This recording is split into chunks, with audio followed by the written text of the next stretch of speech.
Ahora vamos a ir a algunos de esos avances tecnológicos porque Néstor nos trajo algunas cosas para mostrar, pero también nos trajo, es el material 7, Fabri querido.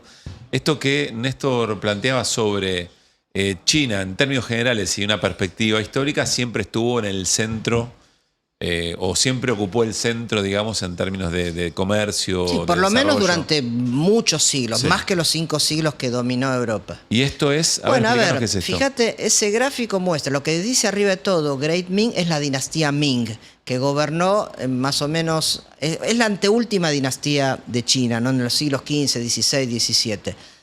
Desde ahí para atrás siempre China había sido la mayor economía del mundo, como se muestra ahí. Y todavía había muchos imperios y regiones asiáticas que eran superiores a las europeas.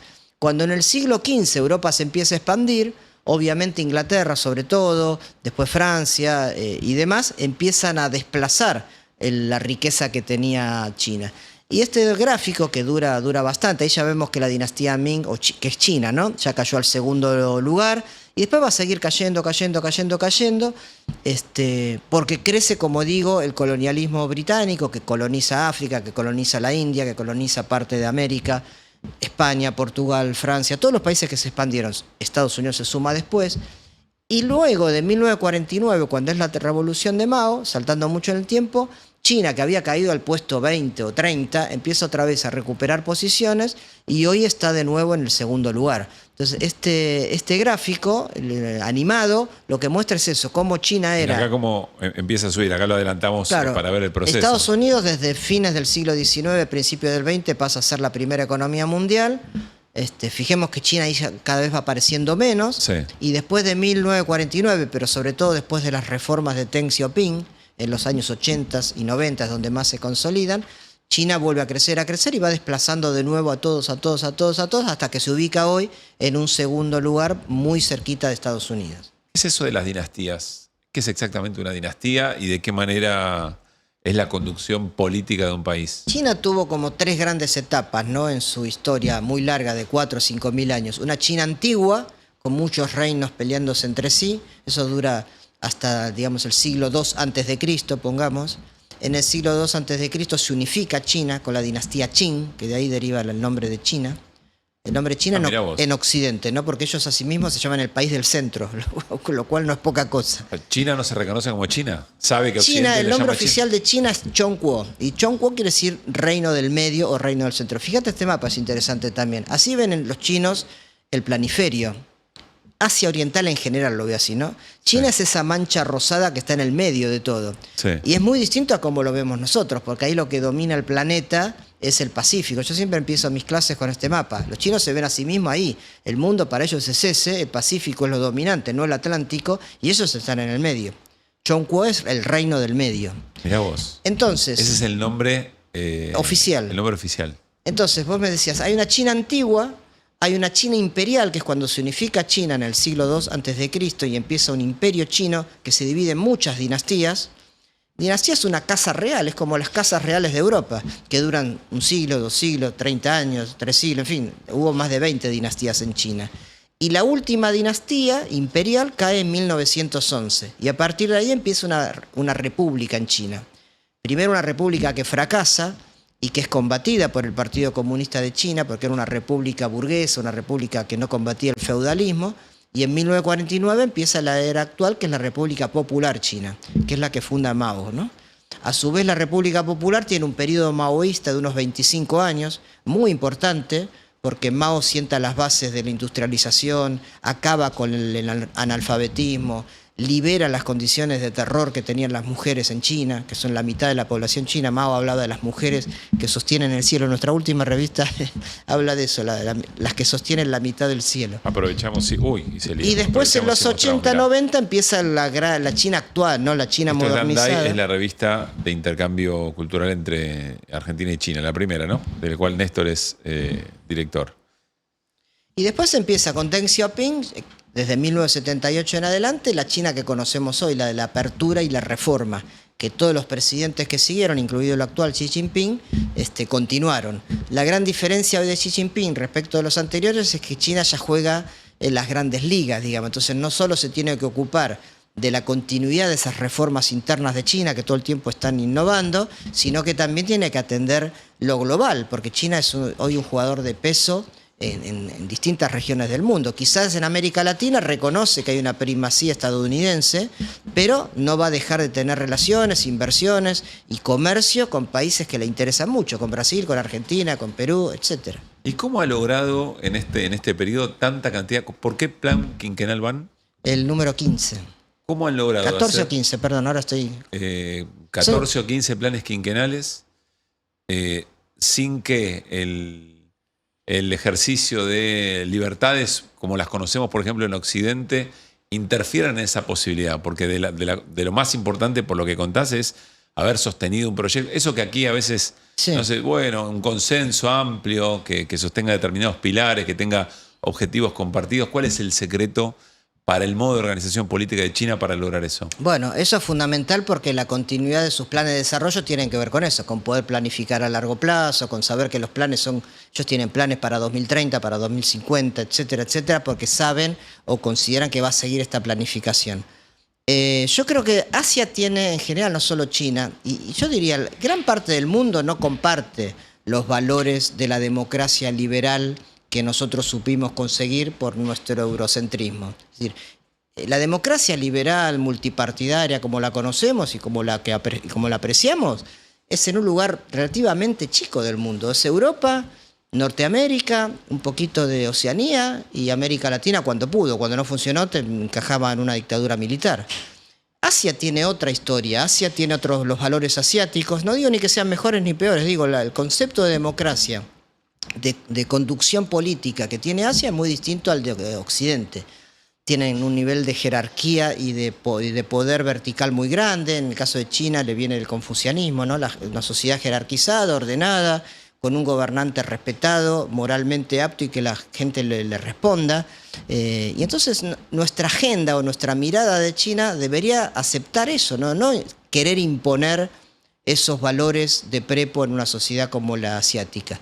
Siempre Occidente que dice, no, China es una dictadura y podría haber democracia porque hay países como Japón, como Corea, como la India que son democráticos.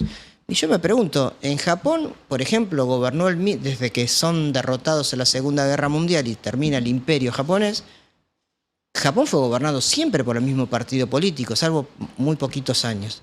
Corea es gobernada por 4 grupos económicos. Y la India, pensar que eso es una democracia, sí, hay partidos políticos y se vota y hay un gran parlamento, pero es una sociedad muy empobrecida, aunque India es un actor relevante ahora también, ¿no? Pero es un país con mucha diferencia social y desigualdad.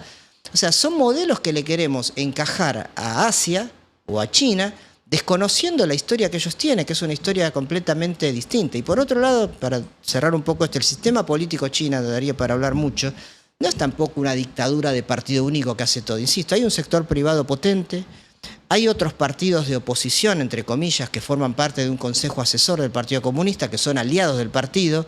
Hay votación. En China la gente vota a sus representantes en las aldeas, en las comunas, en las provincias, y después se juntan en la Asamblea Nacional Popular, que es el poder legislativo, con una dirección muy clara del Partido Comunista, que es hegemónico.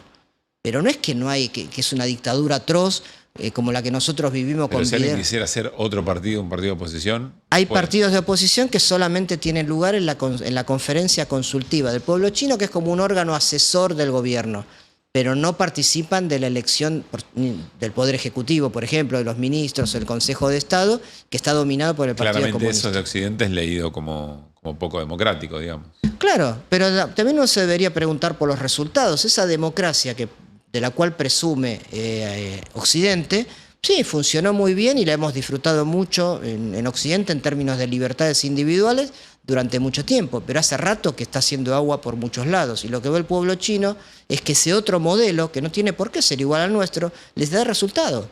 Y si vos viajás a China, Pablo, te puedo asegurar que vos vas caminando por las calles o asistiendo a cualquier lado y no respirás un clima opresivo, dictatorial, en absoluto, es todo lo contrario. Pero el sistema político tiene sus particularidades. ¿Estuviste hace poco? Estuve hace poco, sí. ¿A dónde fuiste?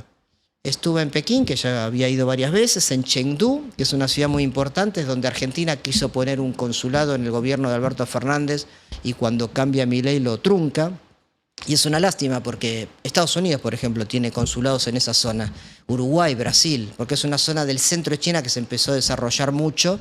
Ya no es solo Pekín, Cantón, Shanghái, Hong Kong, que son la parte de la costa, sino que adentro se empieza a desarrollar mucho y le vendría bien a Argentina tener más presencia en ese territorio. Y también estuve en Xitang, que si digo Xitang nadie sabe qué es, pero que es el Tíbet, como llamamos nosotros en Occidente, a esa región que es muy interesante por su historia, por el tema del budismo, por los conflictos que han habido con el Dalai Lama. Así que esas 3 zonas son las que recorrí en este último ¿Y con qué viaje. idea, fuerza o que te haya interpelado te volviste? De este viaje ya había sido. Con un país que se está modernizando en forma muy, muy acelerada, donde se ratifica la visión que uno tiene de no ver problemas sociales importantes, los hay, pero no ves pobreza. En ciudades, te estoy hablando, Pekín tiene casi 30 millones de habitantes, no solo esa ciudad. Y es muy raro, sería imposible ver a alguien revolviendo la basura o durmiendo en la calle o no estando bien vestido. O, digamos, ves un país que está avanzando mucho con un gran nivel de desarrollo. El tema tecnológico asusta un poco, todo digitalizado, todo recontra. El celular acá es, si acá estamos medio alienados con el celular, allá todavía están mucho más. Pero por otro lado tiene una mirada de la robótica, de la inteligencia artificial, insisto, más positiva. La ven como aplicable a la mejora de la sociedad. Ajá. Y no la visión que tenemos en Occidente de la IA y de la robótica y de estas cuestiones aplicadas solo a la guerra o para matar palestinos o para matar iraníes. Los chinos tienen otra cabeza en ese plano y eso se advierte. Aún en un país, en una región más atrasada, digamos, como Tíbet, vos ves una ciudad, Lhasa, que es su capital, el aeropuerto. Tiene 7 aeropuertos esa provincia, los subtes, las universidades de un nivel de desarrollo muy, muy impactante. Nos trajo Néstor algunas imágenes o incluso, sí, algunas imágenes sobre todo en el orden que quieras para ir observando ese nivel de desarrollo y tecnología. ¿Querés ir contándonos qué? No, qué veo esa imagen primero y digo, acá estamos en la ciudad de Buenos Aires, ¿no? Y vamos a hacer la línea F Sí. del subte. Bueno, los chinos ya lo hubieran hecho. En pocos meses te arman una línea de subte completa. En pocos meses se arma una línea. Sí. Yo voy seguido a China y cada vez hay más líneas. ¿Qué es esto? Es una exposición de robots humanoides. Esta es la cosa, ¿no? Un poco que asusta. apocalíptica. Pero Sí. ellos lo miran de otra manera, como un servicio a la sociedad, como algo que va a liberar de tareas a la humanidad y lo ven con mucha O sea, ya simpatía y existen robots sí, yo digamos, estos ya los había incorporados visto en la mira. sociedad en A tareas ver, de robots cuidados. así yo ya los había visto en Japón hace unos años, de esta naturaleza, que te atienden en los hoteles. China de ahora superó mucho a Japón, ¿no? Pero hay mucho de, no tanto humanoide, no se ven humanoides Sí. en la calle, por lo menos yo no los vi, son Sí. prototipos, pero sí hay, qué sé yo, drones entregando cosas por todos lados, en los hoteles, por ejemplo, robots no humanoides, tipo cajita, tipo el de, no me sale, el de Viaje a las Estrellas. Sí. El de la Guerra de las Galaxias. El de Guerra de las Galaxias. Arturito. Arturito. Llevando la comida, taxis sin chofer, eso Sí. se vio. En fin, esa cosa impacta mucho por el A desarrollo ver, ¿qué más nos tecnológico que trajo? tiene. Bueno, Sí, estos- estas son todas de una misma exposición, ¿no? Bueno, mucha atención a la ancianidad, eso es atávico, ¿no? En China y cómo los ancianos tienen una vida mucho mejor que acá, haciendo tai chi todos, multitudes en los parques.